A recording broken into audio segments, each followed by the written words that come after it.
Bienvenidos. Thank you for joining this virtual meeting on resilient Raritan River and Bay communities. Just a quick note on translation services tonight. For American Sign Language interpretation, we will pin our interpreter, and we're going to drop in the chat some instructions on how to reach the Spanish interpretation. As everyone gets settled in, please take a moment to update your name by hovering over your name in the participant window. Click More and Rename. Provide your name and city. And we're super excited to have you here tonight, sharing your valuable time to help guide the outcomes of this project. Let us know in the chat, are you a resident of Carteret, Woodbridge, Perth Amboy, Sayreville, South Amboy, South River, or Old Bridge? Do you work in one of these cities? Are you a concerned neighbor or visitor? Do you represent a community or civic group? Or, just interested in joining the meeting tonight? Some quick housekeeping on the next slide. To ensure that we limit background noise, we ask that everyone remain on mute when not speaking. We want to ensure that everyone is heard and also that we share information with you. And that means that we've broken the meeting into two parts. We have a short presentation that should take about 30 minutes with plenty of time for Q&A. And the rest of our time together will be in breakouts. So throughout the upfront presentation, we will pose some questions to you for your response in the chat. You can also ask us questions in the chat, and our team will respond to those questions either in the chat or directly at the end of the presentation before the breakouts. And if there's any questions that we don't get to during the meeting, we'll follow up with responses in the report out after the meeting. And then during the breakout, we hope everyone will turn on their videos and engage actively with us. We're going to spend most of our time together in those breakouts, and we want to make sure that we hear from you. So please stay for those. And as I mentioned before, the meeting is being recorded, and the initial presentation will be live streamed. We'll also post the recordings on YouTube so that you can revisit them, and you can also share them with others. Our last region-wide community meeting for this project was in January. And during that meeting, we shared information about flood risk across the region, how we expect that risk to change by 2070. We also talked about different opportunities to reduce flood risk through physical actions, through policy, land use, and other ways. And we also heard from you what you think is most important for the region to focus on. We also shared other ways to get involved. And if you're watching on Facebook Live, and would like to join the Zoom meeting so that you can participate in the breakouts, you can join by going to tinyurl.com/RNJ May 18. And the meeting ID is there on the screen for you. So tonight, based on feedback that we've gotten so far, coupled with our technical evaluations, we're going to share the preliminary preferred scenario. That's basically the draft plan for how these issues could be addressed now and into the future. We'll be sharing, what actions will be needed to implement that preferred scenario as well in the short and long term, and also how you can get and stay involved if you've already been engaged, and help shape the plan and implement it. We also want to check in with you to make sure that we've been listening correctly, that we've gotten it right so far. This is on the next slide. And is there anything missing? What kind of priorities do you have based on what we're talking about? What do you think is the most important thing to move forward? And also, what role would you like to play in moving this process forward? And we'll be able to talk a little bit about that as well. So those are some of the things that we're hoping to get out of the meeting tonight, but we also want to make sure that your expectations are met if they weren't listed here. So let us know in the chat, are there things that we didn't say that you'd really like to get out of the meeting tonight? We might be able to make room for it in the breakouts. And is there anything, that you would like to contribute, any special experience that you've had with flooding that you want to make sure that we know, for example. And you can also, we'll move on from here, but please actively engage in the chat and provide that feedback in there. So we're going to move into introductions pretty soon, and we're going to tell you all about the project and where we are. So Resilient Resilient New Jersey Raritan River and Bay Communities is administered through New Jersey's Department of Environmental Protection. That program, Resilient New Jersey, has 4 regions going in the state. They're basically pilot programs, and Raritan River and Bay Communities is one of those pilot regions. It includes Middlesex County as a partner, Old Bridge, Woodbridge, Sayreville, South Amboy, South River, Carteret, and Perth Amboy. And representatives of those entities sit on the steering committee. And also the steering committee includes the YMCAs of Middlesex County. They're partners in this as well. The consultant support consists of the interdisciplinary team of folks that you see at the bottom. That's engineers, scientists, technology developers, and planners. Members of the consultant team will introduce themselves in the breakout. So now I'm going to move into introducing the folks that are on the region team. Everyone. So I see John Ferguson from Middlesex County on the line. Hi, I'm John Ferguson. I am the Deputy Emergency Management Coordinator for Middlesex County. Thanks, Corey. Thank you, John. I see Brenda.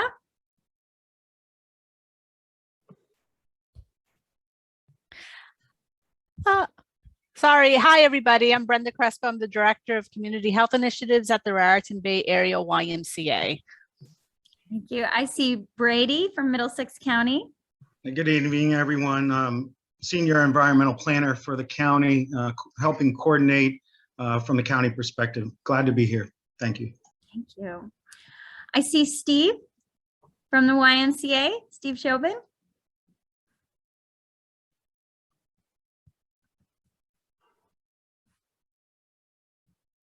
Okay, Steve's still on mute, so maybe when he pops off.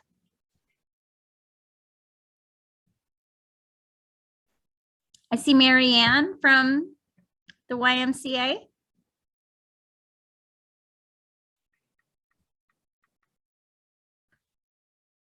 We've also got Kirk Mick from Sayreville on the line. If you want to come up. Yes, good evening, everybody. Kirk Mick, Sayreville Floodplain Manager. Great, Kirk. And Arthur Lindensky from South River. Good evening, everybody. Arthur Lindensky, Borough Administrator in South River. Great. And Mary, did I miss anyone? I don't think so. Is anyone else on the steering committee wants to introduce themselves? Should we go to NJDEP? Oh, yes. And we've got 2 representatives from NJDEP on the line today. We have Meg Kavanaugh. I think Meg may have jumped, but hi, Montana here from NJDEP, Bureau of Climate Resilience Planning. How are you? Hi, Montana. Thank you for joining us tonight. And now I'll turn it over to Mary Kimball to give the upfront presentation, provide us a project overview. Great. Thanks, Carly. So hi, everyone. My name is Mary Kimball. I'm a planning and policy lead for the Arcadis team. And yeah, I'll give you a brief overview of the project, what we've been up to, and some updates on where we're at now. And then we'll go into more detail in breakout rooms to get into some more details and get feedback. So I wanted to start with a little bit of a recap of the project goals. As Carly mentioned, we're working to develop a regional resilience action plan, but we want to make sure that this action plan builds off of the resilience work that's been ongoing in the region, especially since Sandy. There's been a lot of projects at municipalities, at the county, at the statewide level. So we're seeking to really build off and leverage all of those initiatives and really sort of advance what can be advanced at the regional scale as something to focus on. We've also been throughout the project really seeking to ensure broad range of representation from communities that could be affected, both affected that are affected by flood risk now, as well as those that could be affected by the plan that we're developing. And we're looking to develop resilient solutions, things that reduce flood risks, looking at both short-term actions as well as long-term, looking out the next 50 years too. And while we're focused on flooding and flood risk, we also want to advance other goals. enhancing ecological value, providing recreational opportunities, and also thinking about economic development.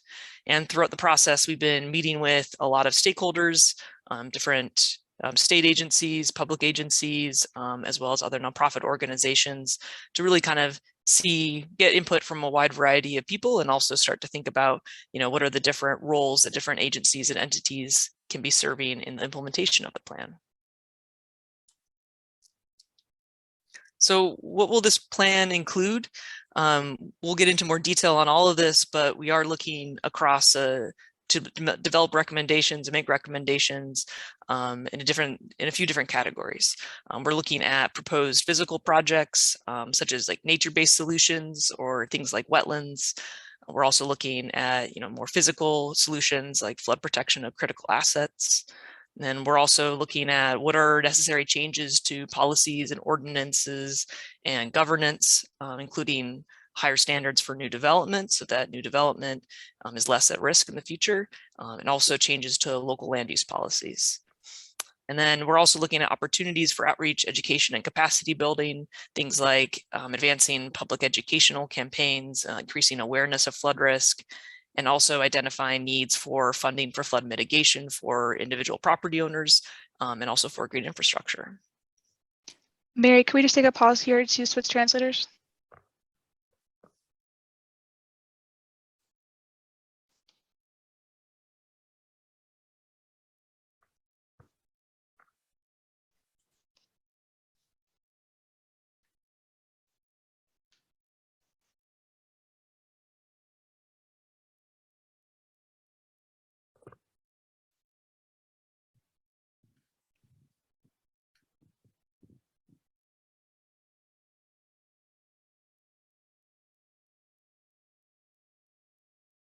Okay, I think we should be good to go. All right, thanks, Katie. And Mary, just a request, just to slow down a little bit for the translators. Sure thing. So we're also looking forward at implementation of the plan, and we'll be identifying actions at multiple scales for implementation. Resiliency is complicated, and a lot of actions at different scales and by different actors will really be required in order to achieve this plan. That includes actions by government agencies at different levels. It also includes actions from nonprofit organizations, community organizations, and it includes actions from individuals, people that live or work in the region. There will be actions by all those actors that will really be necessary. And we'd like to hear from you. You can drop it in the chat now if you have any ideas. You want to hear what is the most important action that you would like to see come out of this plan. So I'll give a little bit of background on the process as well as where we're at now in the project. The earlier phases of this project, we were focusing on looking at really answering 3 different questions, and we're getting community input into all of these questions. One was about how to develop a regional vision. Como hacer una división regional. Oh, sorry, Francis, I think, are you in the right channel? Yes, I'm muted now. I was muted. Okay. Okay. So asking questions and hearing feedback Haciendo preguntas y escuchando retroalimentación. Sorry, it looks like our other interpreter channel is not working. Let me just redo it. It should just be Francis in her room.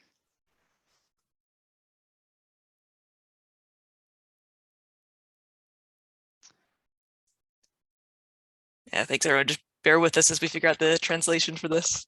Okay, all right, we should be good to go. Francis, will you try speaking? I'm here. Yep. The button for me to see that I'm in the Spanish room is not popping up. Let's see, it seems to have.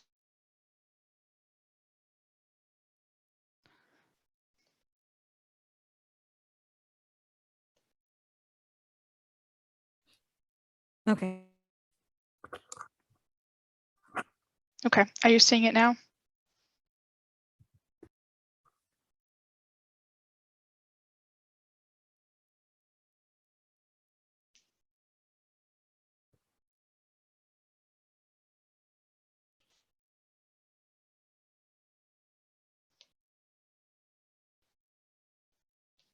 Okay, Mayor, I think we should be good to go. Okay, thanks everyone. And we've also been analyzing flood risk, been asking from people where and how people are experiencing flooding, and then also doing our own flood risk assessment. I'll get more into details on that. And then we looked at across a wide range of different types of tools, what are ways to address flood risk, as well as looking at how we will evaluate those tools. What are the criteria that we'll use to evaluate those? And we'll get into that more too. And we've been asking for input throughout the process of what types of flood protection strategies or approaches people want to see implemented in their community. And then those three questions and those three lens of thinking was what we used to develop then resilience scenarios. And then we've been working on evaluating those scenarios and developing a preferred scenario. And that's really the focus of today's meeting, to share where we've landed on a preliminary preferred scenario and get feedback on that. And then that scenario will then be the basis of the action plan that we'll be developing. In terms of our schedule, first big region-wide community virtual community meeting was in October. This focused on that regional vision as well as some preliminary information on flood hazards and flood risk. In January, we met and talked more about the resilience scenarios that we developed and started to get some initial feedback on the preferred scenario. And today is really the focus, to focus on that preferred scenario. And that will be the basis of the action plan to come out this summer by July. And throughout, in addition to the larger regional community meetings, we've also been doing additional small group meetings and some workshops, some of those virtual, some of those in person, a bit of a mix. And also throughout, there's been other engagement tools that we've been using. We have the IRIS app, which is collecting information on specific sites that people are concerned about or have our priorities. We also have a website has several surveys on it to get information from people. We've also been tabling at events and flyering around in the communities. And we've also developed these posters that are displayed at the YMCA lobbies as a way to share information about the project and also share information about flood risk. There's also been several interim deliverables that we've been developing throughout the process. Last August, we issued the About Our Region report. This documented the region's history as well as the internet-connected systems throughout the region, as well as provided a profile of all the individual municipalities. It was also where we identified and laid out in this map all the ongoing and recent resiliency initiatives and projects throughout the region. This past March, we released the visioning report, which documented the feedback that we'd received at that point in the process through our community engagement process. This included feedback on flood-related challenges, but also other community values and priorities. We heard, in addition to being concerned about flood risk, that people wanted to see environmental restoration, improved quality of life, economic opportunities, and improved governmental coordination. So I wanted to provide a little bit of background on the flood hazards that we've been looking at in this project. This includes looking at tidal flooding, this type of flooding that impacts very low-lying coastal areas, will really be impacting areas twice a day during high tides, and with sea level rise will impact more communities more regularly. We've also been looking at coastal storms or flooding from a storm like Hurricane Sandy that brings waves and storm surge, and with sea level rise, it will result in deeper floods and extending further inland. And we're looking at rainfall flooding. This is flooding in low-lying areas due to heavy rainfall and also riverine flooding when heavy precipitation causes rivers to overflow their banks. And with climate change, precipitation in the region is expected to become more frequent, more intense. Events like Ida and Henri are going to become more common. We've also been analyzing the types of impacts from flooding. This includes physical damage to structures and their contents. It includes human impacts, people needing to relocate, as well as mental stress and anxiety, and injuries, lost productivity. It also includes impacts on businesses, the loss of function of public and essential services, more regional impacts, especially on the economy. And then looking at other assets, transportation assets, community assets, other assets that are impacted by flooding. So our flood impact assessment report will be coming out soon, but a few highlights from that. We found that by 2070, a heavy rainfall event could cause $4.9 billion in losses. And by 2070, a coastal storm like Sandy could cause $2.8 billion in losses. And without any action, we found that there are 32 structures and 44 residents that would be in these areas that would be flooded on a daily basis from tidal flooding by 2070. These numbers also show, it's particularly looking at the rainfall losses in 2020, that while this risk is definitely increasing in the future, it's also a current risk. And so it's not only something that we need to prepare for the future, but something that we need to be working towards now.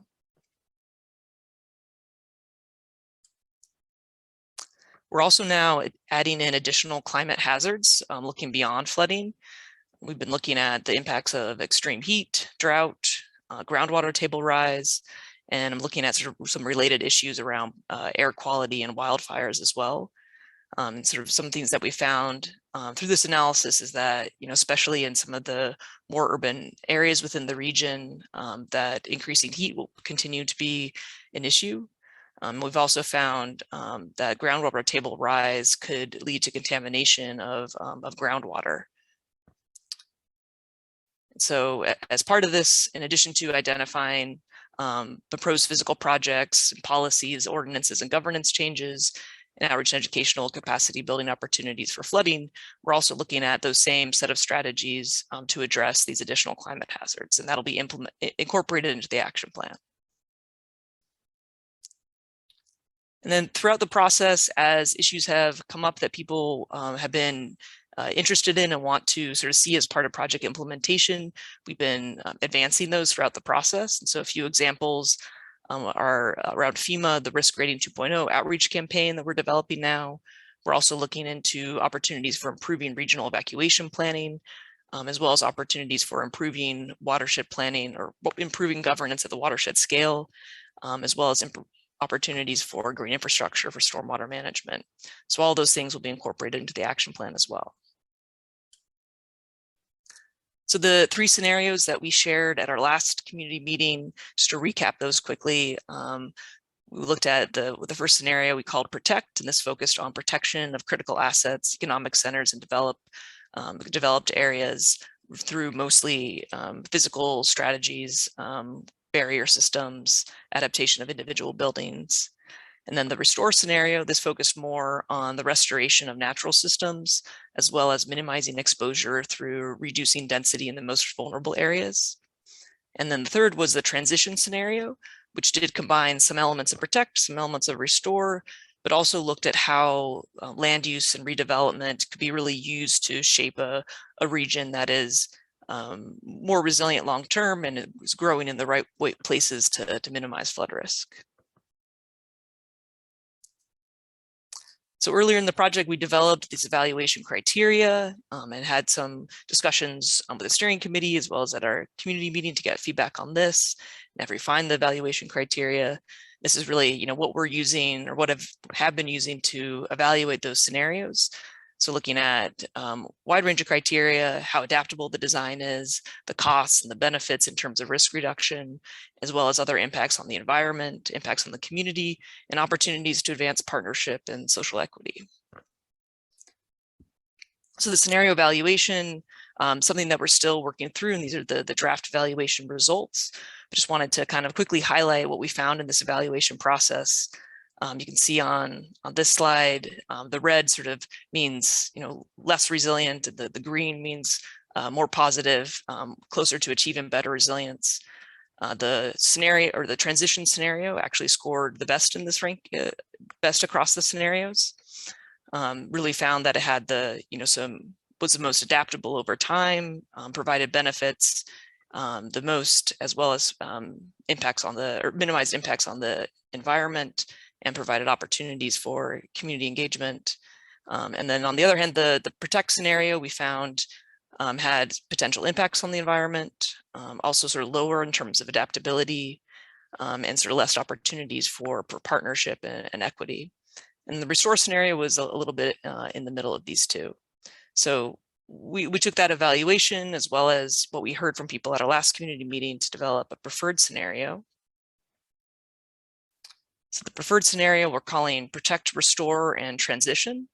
It combines elements of all of those three scenarios, but looks more at focusing on the most implementable physical and nature-based infrastructure strategies, including flood barriers, stormwater infrastructure, wetland restoration, also looking at policy and governance actions to promote more resilient development and improving coordination across levels of government. And then outreach, education, and capacity building programs.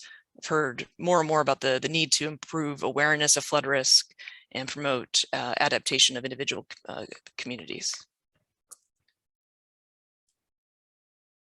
So I'll give a brief overview of a little bit more detail in the preferred scenario, but this is really what we want to spend time on in the breakouts to get into more detail and to share more of what we've developed and to get feedback. So in the physical and nature-based infrastructure strategies, we're looking at a wide range of different types of things throughout the region. Does include coastal flood barriers in some areas, adaptation of critical facilities to be more flood resilient. Along the coast, looking at beach replenishment and dune restoration. On the more inland side of things, also looking at stream restoration, culvert modification, as well as increasing capacity of stormwater management. And then throughout the region, looking at wetland restoration, as well as protection of critical transportation routes. And then on policy and governance, looking at ways throughout the region to manage growth and really direct growth towards areas that are less vulnerable, less at risk of flooding, as well as lowering density in those areas that are most vulnerable. Promoting resilient development through changes to codes and standards, as well as targeted outreach to provide property owners resources to adapt their own buildings as well. And then we're looking at different strategies for outreach, educational capacity building, including increasing awareness of flood risk, developing funding programs at either the state or the county level for flood mitigation, as well as targeted outreach to incentivize relocation from away from the most flood-prone areas.